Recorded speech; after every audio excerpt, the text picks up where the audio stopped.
Y'all, Trump and Elon are trying to burn it all to the ground, and they're going after veterans next.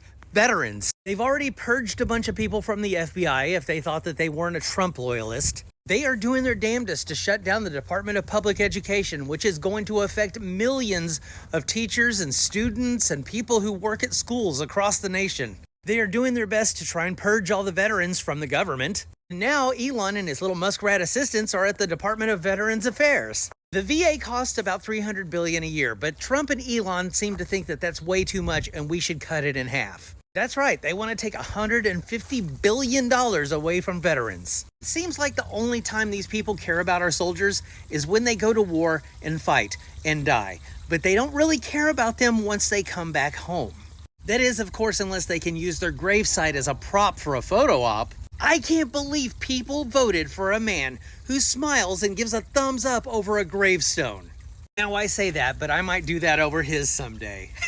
Now the VA provides mental and physical health care to our veterans, and they're going to slash that budget. Many of these veterans are the biggest Second Amendment toy holders in the country, and they're about to be betrayed by their commander-in-chief. Now, if we combine this with all the other offices and services that they're trying to shut down, that is going to be a lot of people out of work and out of health care.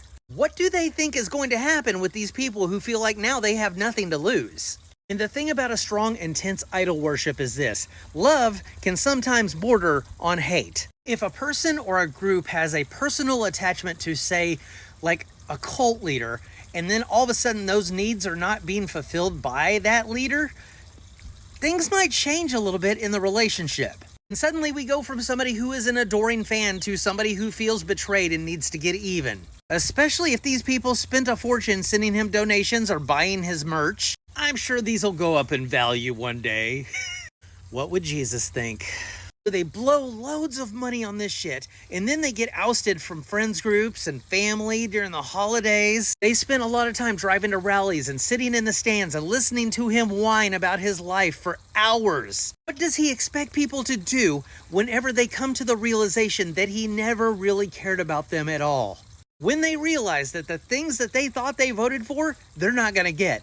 But a lot of things they really don't want, they're gonna get. I'm sure the reaction's probably not going to be a good one. And unfortunately for Donnie Boy, I think that Don Jr. and Eric are just a little too big to ride on his shoulders.